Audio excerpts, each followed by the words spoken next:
મિત્રો આપણે સંખ્યાત્મક ગુણધર્મ જોયું. સંખ્યાત્મક ગુણધર્મ એટલે જે ગુણધર્મ ફક્ત અને ફક્ત દ્રવ્યના કણોની સંખ્યા પર આધાર રાખે છે, પણ દ્રવ્યના સ્વભાવ પર આધાર રાખતો નથી. એને આપણે શું કહીએ છીએ? સંખ્યાત્મક ગુણધર્મ. સંખ્યાત્મક ગુણધર્મ કયા કયા? કારણ કે બાષ્પ દબાણમાં થતો સાપેક્ષ ઘટાડો, ઉત્કલન બિંદુમાં ઉન્નયન, ઠાર બિંદુમાં અવનયન, અને ચોથું છે અભિસરણ દબાણ માપન પદ્ધતિ. આ ચારે ચાર સંખ્યાત્મક ગુણધર્મને આધારે આપણે અજ્ઞાત પદાર્થનો અણુભાર નક્કી કરી શકીએ છીએ. પણ આ ચારે ચાર પદ્ધતિમાંથી અભિસરણ દબાણ માપન પદ્ધતિ, જે અભિસરણ દબાણ માપન પદ્ધતિ છે, એ શા માટે વધારે મુખ્ય છે? એ મુખ્ય લાક્ષણિકતા સમજાવો.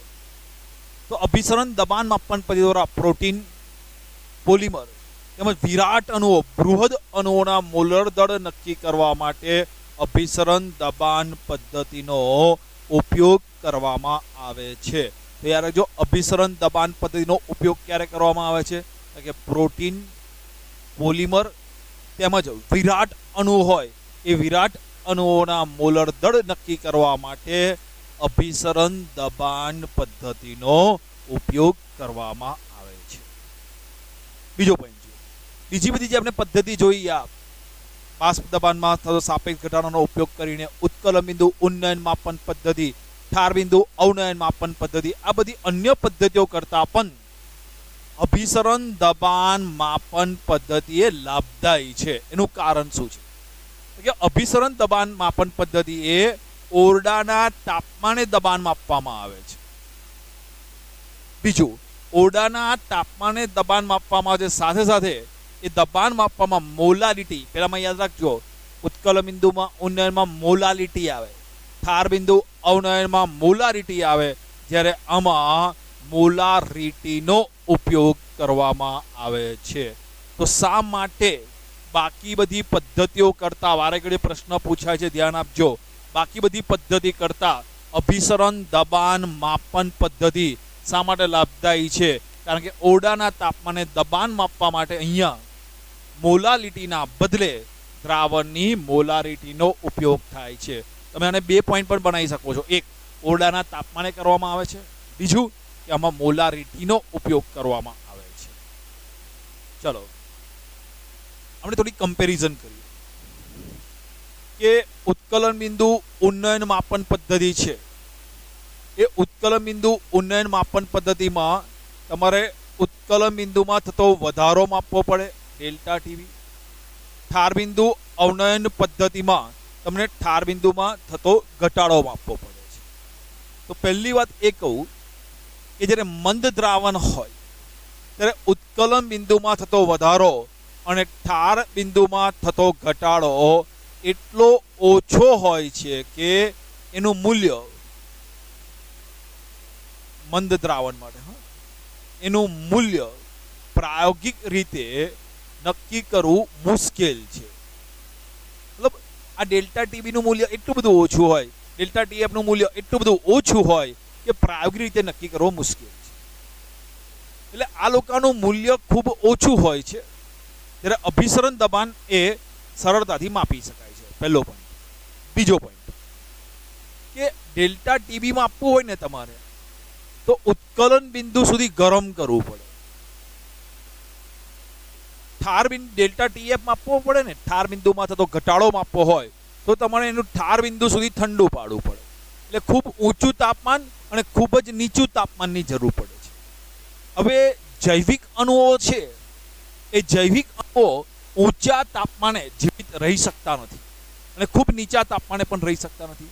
એટલે જૈવિક અણુઓ હોય, એ જૈવિક અણુઓનો અણુભાર નક્કી કરવા માટે બાયોમોલિક્યુલ, પ્રોટીન છે, જૈવિક અણુ છે, આ જૈવિક અણુઓનો અણુભાર નક્કી કરવા માટે બહુ ઊંચું તાપમાન પણ ના જોઈએ, કારણ કે જૈવિક અણુઓ ઊંચા તાપમાને જીવી શકતા નથી, નીચા તાપમાને પણ જીવી શકતા નથી. એટલે ઉત્કલન બિંદુ ઉન્નયન માપન પદ્ધતિ કે ઠાર બિંદુ અવનયન માપન પદ્ધતિનો ઉપયોગ ના કરે. પણ જ્યારે અભિસરણ દબાણ માપન પદ્ધતિ ઓરડાના તાપમાને થાય છે, આથી દ્રાવ્યના મોલર દળ નક્કી કરવા માટે અભિસરણ દબાણ પદ્ધતિ ખાસ કરીને કોનો ઉપયોગ થાય? બોલો, જૈવિક અણુઓ.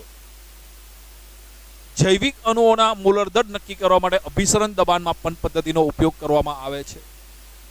એનું કારણ એ છે કે ઊંચા તાપમાને પણ કેવા હોય છે? સ્થાયી. જૈવિક અણુઓ એ ઊંચા તાપમાને સ્થાયી હોતા નથી.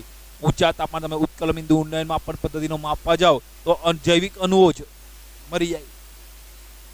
બીજું પોલિમર, કે જેની દ્રાવ્યતા ખૂબ જ ઓછી હોય. હવે જે લોકોની દ્રાવ્યતા ખૂબ જ ઓછી હોય એ લોકોમાં આનું મૂલ્ય ડેલ્ટા ટીબી ડેલ્ટા ટીએફનું મૂલ્ય કેવું હોય? ખૂબ જ ઓછું આવે. એટલે એના કરતાં અભિસરણ દબાણ માપન પદ્ધતિ એ ખૂબ જ યોગ્ય છે. તો ધ્યાન આપજો, ચોપડીમાં કરતાં થોડીક વધારે ચર્ચા કરી લીધી મેં તમારી જોડે, જેથી કરીને તમને એમસીક્યુ આવડે, અથવા ઇમ્પોર્ટન્ટ 2 માર્કનો પ્રશ્ન પણ પૂછી શકાય કે અભિસરણ દબાણ માપન પદ્ધતિ એ શા માટે બીજી બધી અન્ય પદ્ધતિઓ કરતાં ઉપયોગી છે. તો અભિસરણ દબાણ માપન પદ્ધતિ શાના માટે ગણવામાં આવે? તો ભાઈ જૈવિક અણુઓ, પ્રોટીન, જૈવિક અણુ જેવા કે પ્રોટીન એ જૈવિક અણુ છે. પોલિમર અથવા બૃહદ અણુઓ, વિરાટ અણુઓના મોલર દળ નક્કી કરવા માટે અભિસરણ દબાણ માપન પદ્ધતિનો ઉપયોગ કરવામાં આવે છે. કયા કયા કારણોસર અભિસરણ દબાણ માપન પદ્ધતિ લાભદાયી છે? તો પહેલું પોઈન્ટ કહું કે અભિસરણ દબાણ માપન પદ્ધતિ ઓરડાના તાપમાને કરવામાં આવે છે.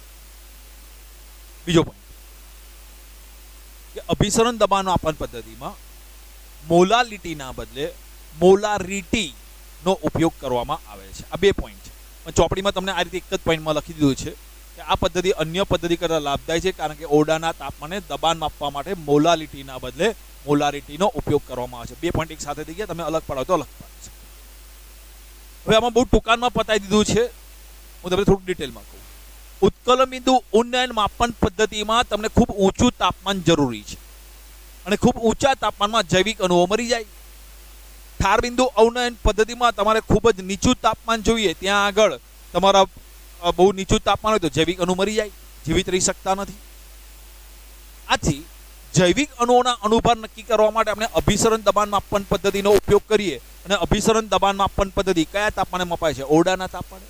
આથી અભિસરણ દબાણ માપન પદ્ધતિનો ઉપયોગ ક્યારે કરવામાં આવે કે જૈવિક અણુઓ કે જે લોકો ઊંચા તાપમાને જીવિત રહી શકતા નથી, નીચા તાપમાને પણ જીવિત રહી શકતા નથી, એવા જૈવિક અણુઓનો અણુભાર નક્કી કરવા માટે પ્રયોગશાળામાં ઓરડાના તાપમાને કરવામાં આવતી પ્રક્રિયા અભિસરણ દબાણ માપન પદ્ધતિનો ઉપયોગ કરવામાં આવે છે. બીજું પોલિમર, કે જે અણુઓની દ્રાવ્યતા ખૂબ ઓછી હોય, એમાં ઉત્કલન બિંદુમાં થતો વધારો, ઠાર બિંદુમાં થતો અવનયનના મૂલ્યનું ખૂબ જ ઓછું હોય છે.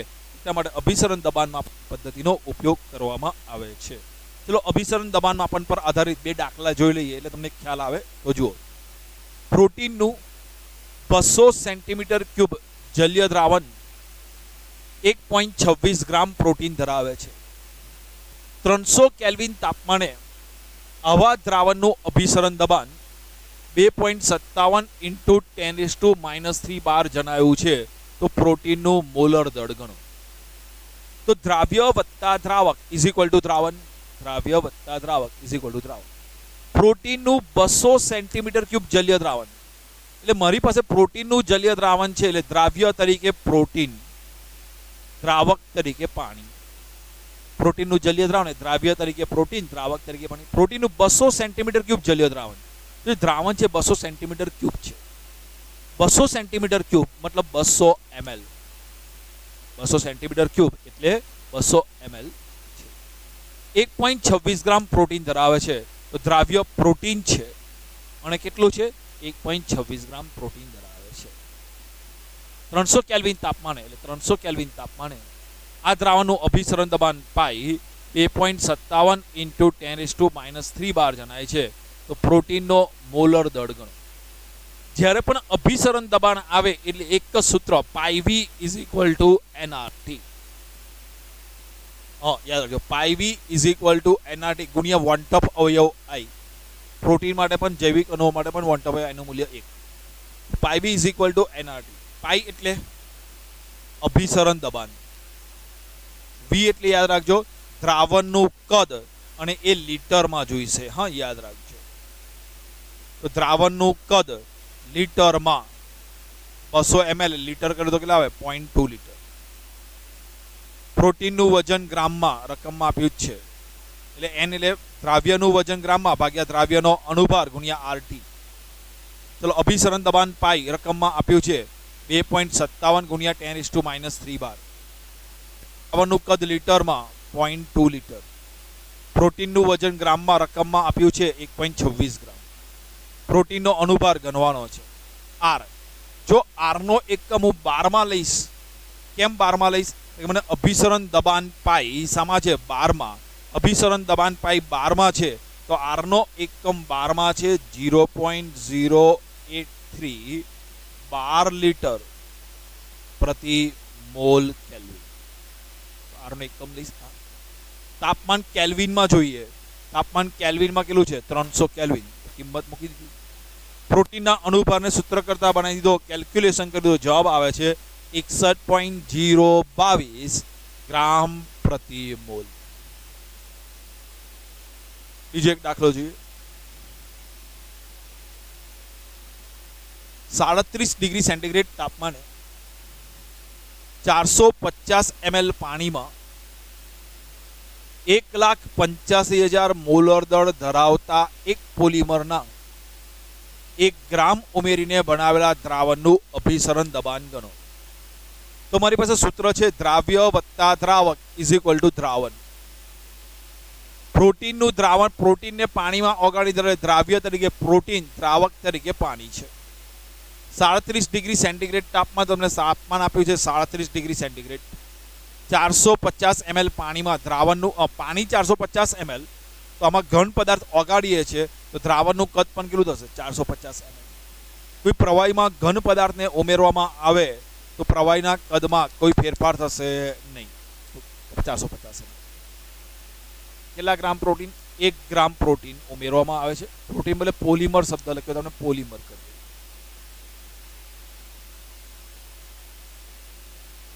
તો પોલિમર 1 ગ્રામ પોલિમર ઉમેરવામાં આવે છે. એનો અણુભાર છે 1,85,000. ચલો, અભિસરણ દબાણ શબ્દ આવે એટલે એક જ સૂત્ર છે મારી પાસે, pi is equal to NRT. Pi એટલે દ્રાવણનું અભિસરણ દબાણ, એ મારે ગણવાનું છે. દ્રાવણનું કદ શામાં લેવાનું? લીટરમાં.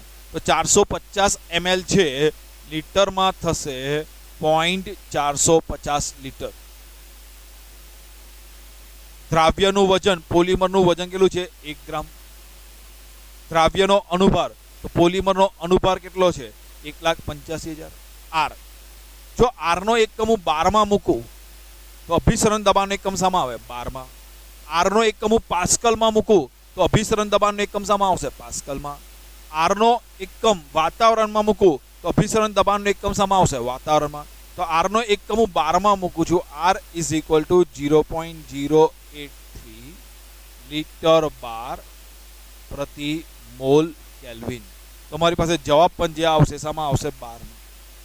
તાપમાન જો 37 ડિગ્રી છે વત્તા 273, તો 37 ડિગ્રી સેન્ટીગ્રેડ વત્તા 273, તો 37 વત્તા 273 કેટલા આવશે? 310 કેલ્વિન. તો તાપમાન છે 310 કેલ્વિન. અભિસરણ દબાણ પાઈને સૂત્ર કરતા બનાવો, કેલ્ક્યુલેશન કરો તો આટલો જવાબ આવે છે 12માં. કોઈ પ્રોબ્લેમ? ચલો નેક્સ્ટ ટોપિક જોઈએ. સમ અભિસારી દ્રાવણો. તો સમ અભિસારી, સમ નામથી સમ એટલે સરખા, અભિસારી દ્રાવણ તો જે દ્રાવણોના અભિસરણ દબાણ સમાન હોય એને કહેવામાં આવે છે સમ અભિસારી દ્રાવણો. આવડશે? તો આપેલ તાપમાને સરખા અભિસરણ દબાણ ધરાવતા બે દ્રાવણોને સમ અભિસારી દ્રાવણો કહે છે. ત્યારે રાખવાનું કે આપેલ તાપમાને જે બે દ્રાવણોના અભિસરણ દબાણ સમાન હોય એવા દ્રાવણોને સમ અભિસારી દ્રાવણો કહે છે. સમ અભિસારી દ્રાવણોને આઇસોટોનિક દ્રાવણો પણ કહે છે. સમ અભિસારી નામે સમ એટલે સરખા, અભિસરણ દબાણ સરખા હોય, તો જે દ્રાવણોના અભિસરણ દબાણ સમાન હોય એ દ્રાવણોને સમ અભિસારી દ્રાવણ કહે છે. હવે અભિસારી દ્રાવણ છે, અભિસરણ દબાણ છે, એ સંખ્યાત્મક ગુણધર્મ ધરાવે છે, એટલે કે દ્રાવ્યના કણોની સંખ્યા કેવી હશે? સમાન. તો જો સમ અભિસારી દ્રાવણોમાં દ્રાવ્યના કણોની મોલર સાંદ્રતા સમાન હોય છે. તો સમ અભિસારી દ્રાવણોની દ્રાવ્ય કણોની મોલર સાંદ્રતા કેવી હશે? સમાન. તો જો બે દ્રાવણ 1 અને દ્રાવણ 2 આ સમ અભિસારી દ્રાવણ હોય એને અર્ધ પારગમ્ય પડદા વડે અલગ કરું, દ્રાવણ A દ્રાવણ B, તો મને કહો અભિસરણ ક્યાંથી ક્યાં થશે? જો જુદી જુદી સાંદ્રતા હોય તો ઓછી સાંદ્રતાથી વધુ સાંદ્રતા તરફ થાય, પણ આમાં તો બંને સમ અભિસારી દ્રાવણ છે, બંનેની સાંદ્રતા કેવી છે? સરખી, તો અભિસરણ થશે નહીં. તો જો સમ અભિસારી દ્રાવણોને જો અર્ધ પારગમ્ય પડદા વડે અલગ કરવામાં આવે છે ત્યારે તેમની વચ્ચે અભિસરણ થતું નથી, કારણ કે અભિસરણ હંમેશા ઓછી સાંદ્રતાથી વધુ સાંદ્રતા તરફ થાય છે. દ્રાવકનો પ્રવાહ ઓછી સાંદ્રતાથી વધુ સાંદ્રતા તરફ જાય છે, પણ સમ અભિસારી દ્રાવણોમાં બંને દ્રાવણોની સાંદ્રતા સમાન હોય છે, અભિસરણ થતું નથી. સમ અભિસારી દ્રાવણોના બાષ્પ દબાણ પણ સરખા હોય છે.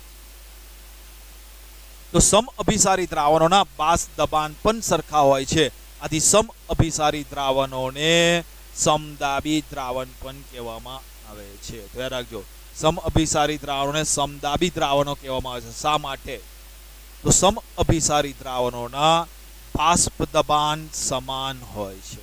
તો સમ અભિસારી દ્રાવણોના બાષ્પ દબાણ સમાન હોવાથી સમ અભિસારી દ્રાવણોને સમદાબી દ્રાવણ કહેવામાં આવે છે. સમ અભિસારી દ્રાવણોનું મોસ્ટ ઇમ્પોર્ટન્ટ યાદ રાખજો, લોહીના કોષમાં રહેલા રક્તકણો, આપણા લોહીના કોષમાં જે રક્તકણો રહેલું હોય એનું અભિસરણ દબાણ અને 0.90% W/V વજન કદથી NaCl નું જે દ્રાવણ છે, બંને દ્રાવણોના અભિસરણ દબાણ સમાન હોય છે. આથી આવા દ્રાવણને સમ અભિસારી દ્રાવણ કહે છે. તો આ મોઢે કરી દેજો, મોસ્ટ ઇમ્પોર્ટન્ટ છે. તો લોહીના કોષમાં જે રક્તકણો રહેલા છે એનું અભિસરણ દબાણ કેટલું હોય છે? યાદ રાખજો, 0.90% અથવા 9 બોલશો તો પણ ચાલશે.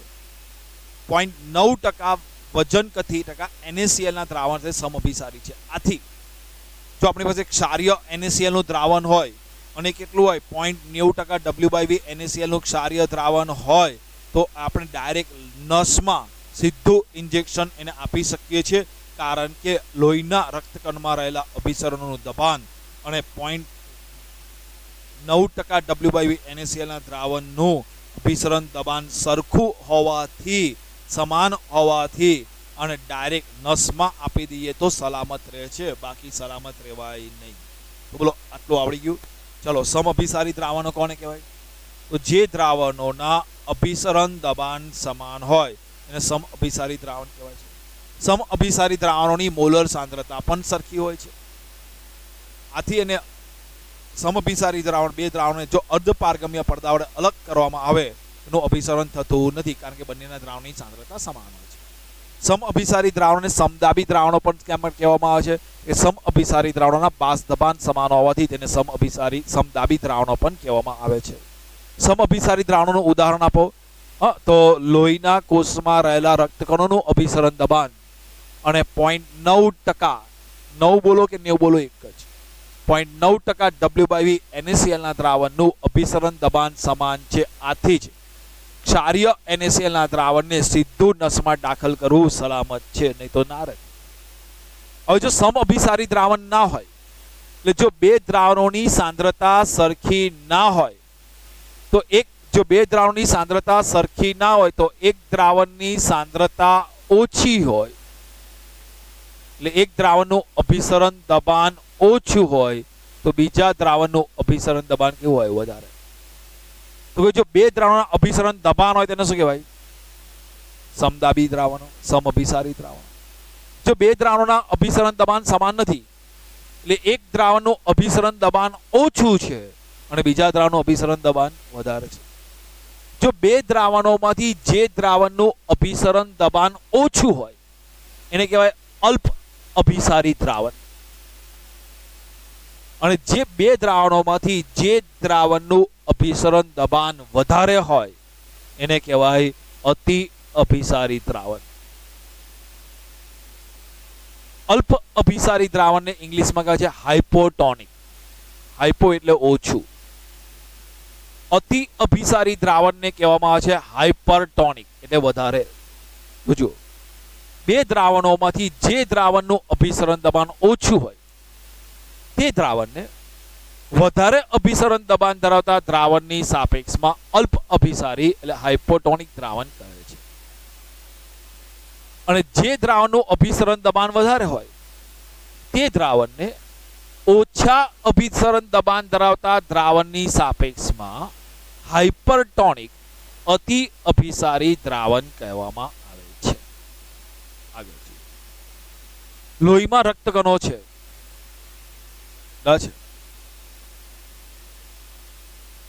લોહીના રક્તકણોનું અભિસરણ દબાણ છે. અને બીજું છે મેં લખ્યું છે, બીજું એક દ્રાવણ છે, એ દ્રાવણ 0.90% એટલે 9% W/V કરતા ઓછી સાંદ્રતા ધરાવતું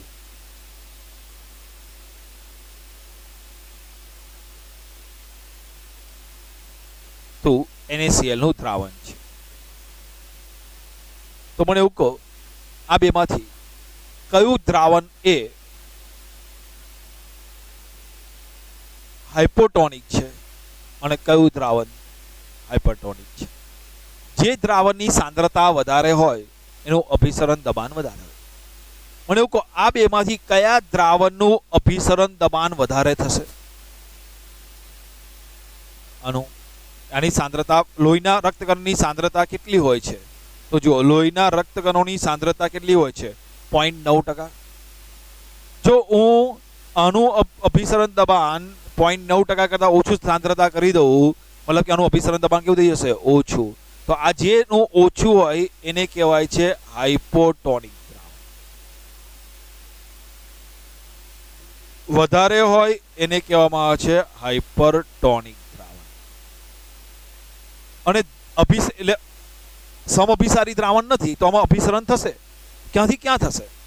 તો અભિસરણ હંમેશા ક્યાં થાય? બોલો, ઓછી સાંદ્રતાથી વધારે સાંદ્રતા તરફ થાય. જો આપણે લોહીના કોષને 0.90% કરતા ઓછી સાંદ્રતા ધરાવતા NaCl ના દ્રાવણમાં મૂકી દો પાણી, બોલો ક્યાં જશે? ઓછી સાંદ્રતાથી વધુ સાંદ્રતા તરફ. બોલો પાણી ક્યાં જશે? લોહીના કોષમાં દાખલ થાય. લોહીના કોષમાં દાખલ થાય એટલે લોહીના કોષો ફૂલે છે, અને બહુ વધારે પડતું થાય તો ફાટી જાય છે. લોહીના કોષો ફૂલી જાય, સ્વેલિંગ થઈ જાય.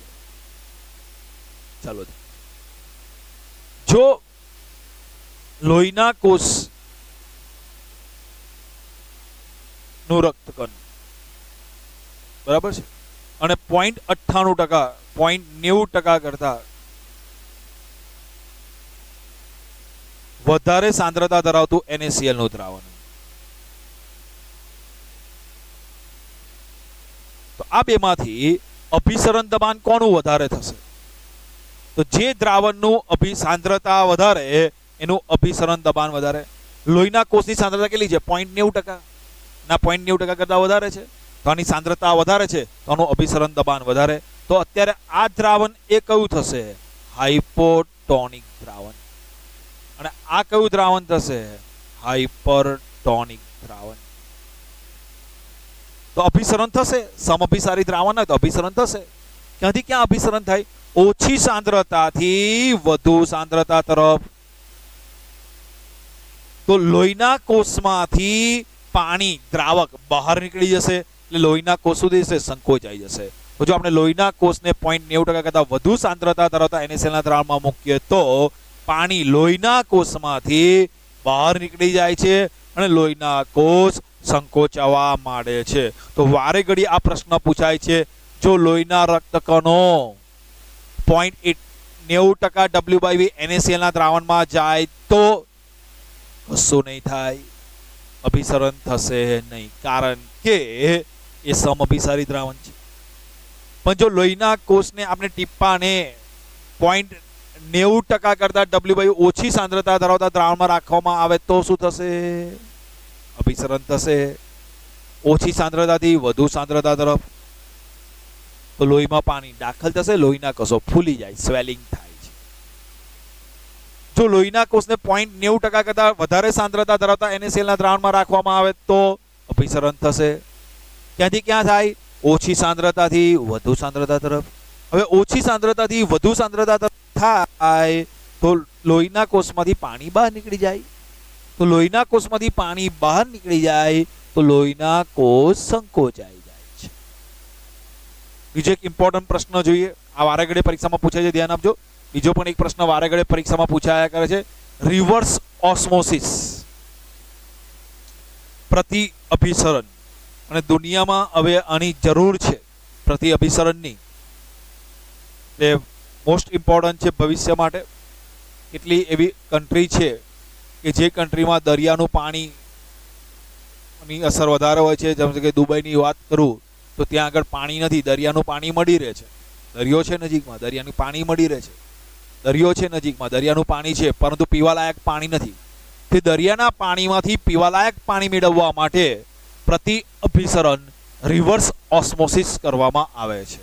તો રિવર્સ ઓસ્મોસિસમાં શું કરવામાં આવે છે પહેલા સમજી લેજો. એક પ્રયોગ કરું છું, પ્રયોગમાં તમે સમજજો. એક બાજુ તાજું પાણી લીધું છે, આપણે પાણી જે કહીએ શુદ્ધ પાણી, એ વચ્ચે અર્ધ પારગમ્ય પડદો છે, અને બીજી બાજુ ક્ષાર વાળું પાણી લીધું છે. ઓકે, તો આ દ્રાવક કહેવાય અને આ કહેવાય દ્રાવણ.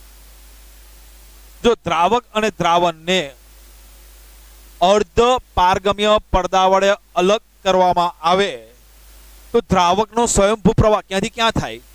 દ્રાવકથી દ્રાવણ તરફ આમ થવો જોઈએ. જો અભિસરણ થાય તો આમથી આમ થાય, દ્રાવકથી દ્રાવણ. પણ હું શું કરું છું, ધ્યાન આપજો. અહીંયા દ્રાવણ તરફ, અહીંયા જો પિસ્ટન છે, હું ખૂબ દબાણ આપું. કેટલું દબાણ આપું? અભિસરણ દબાણ કરતા પણ વધારે આપું. અભિસરણ દબાણ જેટલું આપું તો શું થાય? અભિસરણ અટકી જાય. તમારે અભિસરણ અટકાવવું નથી, ઉલટું કરાવવું છે. તો જો આ દ્રાવણ ઉપર અભિસરણ દબાણ કરતા પણ વધારે દબાણ આપું, એટલે એટલું બધું દબાણ આપી દઉં કે દ્રાવકનો પ્રવાહ આમથી આમ થઈ જાય, આખો ઉલટી જાય. આમ ના થાય, પણ ઉલટું રિવર્સ થઈ જાય. તો જો દ્રાવણની ઉપર, દ્રાવણની બાજુ પર અભિસરણ દબાણ કરતા પણ વધારે દબાણ આપો તો દ્રાવકનો પ્રવાહની દિશા ઉલટાઈ જશે અને આમથી આમ થઈ જાય. તો રિવર્સ અભિસરણ થઈ જાય, પ્રતિ અભિસરણ થઈ જાય, એને કહેવામાં આવે છે રિવર્સ ઓસ્મોસિસ. તો જો દ્રાવણની બાજુ પર, આ દ્રાવક છે ને આ દ્રાવણ છે, જો દ્રાવણની બાજુ પર અભિસરણ દબાણ કરતા વધારે દબાણ લાગુ પાડવામાં આવે, તો જો દ્રાવણની બાજુ પર અભિસરણ દબાણ કરતા વધારે દબાણ લાગુ પાડવામાં આવે તો અભિસરણની દિશા ઉલટાવી શકાય છે, અભિસરણની દિશા બદલાઈ જશે, એટલે કે રિવર્સ થઈ જાય છે. એટલે કે દ્રાવકનો પ્રવાહ ક્યાંથી ક્યાં બોલો? દ્રાવણમાં અર્ધ પારગમ્ય પડદામાંથી તાજા પાણી તરફ જશે. તો આમથી દ્રાવકનો પ્રવાહ દ્રાવણમાંથી દ્રાવક તરફ જાય છે, તાજા પાણી તરફ જાય છે. આ ઘટનાને કહેવામાં આવે છે પ્રતિ અભિસરણ. ચલો, તો પ્રતિ અભિસરણ માટે મારે અહીંયા દબાણ આપવું પડે છે. એ દબાણ અભિસરણ દબાણ કરતા ખૂબ જ વધારે દબાણ આપવું છે. જો અહીંયા નોર્મલ પડદો હોય તો ફાટી જાય, એટલા માટે અહીંયા વધારે દબાણ આપવાનું છે. એટલા માટે અહીંયા પડદા તરીકે સેલ્યુલોઝ એસિટેટનો ઉપયોગ કરવામાં આવે છે. તો જો પ્રતિ અભિસરણ માટે ખૂબ જ ઊંચું દબાણ હોય છે. તો આ છિદ્રાળુ પડદા તરીકે સામાન્ય સેલ્યુલોઝ એસિટેટની ફિલ્મ હોય છે. તો ધ્યાન આપજો, પ્રતિ અભિસરણમાં ગમે તેવો નોર્મલ અર્ધપારગમ્ય પડદો ના વપરાય. તો સેલ્યુલોઝ એસિટેટની ફિલ્મ વાપરવામાં આવે છે. સેલ્યુલોઝ એસિટેટ અર્ધપારગમ્ય પડદો છે, એટલે એમાંથી દ્રાવકના કણો, પાણીના કણોને પસાર થવા દે છે, પણ ક્ષારના કણો, દ્રાવ્યના કણોને પસાર થવા દેતો નથી. તો સામાન્ય રીતે છિદ્રાળુ પડદા તરીકે સેલ્યુલોઝ એસિટેટની ફિલ્મ હોય છે, કારણ કે સેલ્યુલોઝ પાણી માટે પારગમ્ય હોય છે, એટલે પાણીને પસાર થવા દે છે, દ્રાવકને પસાર થવા દે છે, પણ અશુદ્ધિ તેમજ દરિયાને પાણીમાં રહેલા ક્ષારને પસાર થવા દેતા નથી, મતલબ દ્રાવ્યના કણોને પસાર થવા દેતા નથી. તો આનો ઉપયોગ દરિયાનું પાણીમાંથી પીવાલાયક પાણી મેળવવા માટે કરવામાં આવે છે. તો દુબઈ જેવા દેશમાં અત્યારે રિવર્સ ઓસ્મોસિસ દ્વારા, ઇજિપ્તમાં પણ રિવર્સ ઓસ્મોસિસ દ્વારા દરિયાના પાણીમાંથી શુદ્ધ પાણી મેળવવામાં આવે છે. તો જો દરિયાના પાણીમાંથી શુદ્ધ પાણી મેળવવું હોય તો શું કરી દેવાનું બોલો? એક બાજુ પહેલેથી ઓલરેડી શુદ્ધ પાણી મૂકો, બીજી બાજુ દરિયાનું પાણી મૂકો, વચ્ચે અર્ધપારગમ્ય પડદો મૂકો. જ્યાં દરિયાનું પાણી છે ત્યાંથી દબાણ આપો. કેટલું દબાણ આપો? અભિસરણ દબાણ કરતા પણ વધારે આપો. હવે અહીંયા દબાણ આપીએ અને અહીંયા છિદ્ર હોય, બરાબર સમજો. આ છિદ્ર હોય, અર્ધ પારગમ્ય પડદો સેલ્યુલોઝ એસિટેટના છિદ્ર હોય, પણ આ છિદ્રમાંથી કોણ પસાર થઈ શકે? ફક્ત દ્રાવકના જ અણુઓ, દ્રાવ્યના અણુઓ નહીં. એટલે હું અહીંયાથી દબાણ આપું ને, દબાણ આપું એટલે તમે વિચારો બધા રસ્તો કરી દે. અહીંયા હું દબાણ આપું, અહીં આગળ છિદ્ર છે, તો છિદ્રમાંથી કોણ જતા રહેશે? દ્રાવક આમથી આમ જતા રહેશે, દ્રાવ્ય તો જઈ શકે નહીં. એટલે દ્રાવક આમથી આમ જતો એટલે તાજું પાણી અહીંયા જોવા મળે, ક્ષાર બધું અહીંયા ભેગું થાય. એટલે દરિયાના પાણીમાંથી શુદ્ધ પાણી મેળવવા માટે પ્રતિ અભિસરણ રિવર્સ ઓસ્મોસિસ પદ્ધતિનો ઉપયોગ કરવામાં આવે છે. પણ એ ગમે તેવો અર્ધ પારગમ્ય પડદો ના વપરાય. કયો પડદો વપરાય? Cellulose acetate. આવડશે? અર્ધ પારગમ્ય પડદો છે એટલે એમાંથી દ્રાવકના અણુને પસાર થવા દે છે, પણ દ્રાવ્યના અણુને પસાર થવા દેતો નથી. આજે આટલું રાખીએ છીએ, આટલું કમ્પ્લીટ તૈયાર કરી દેજો.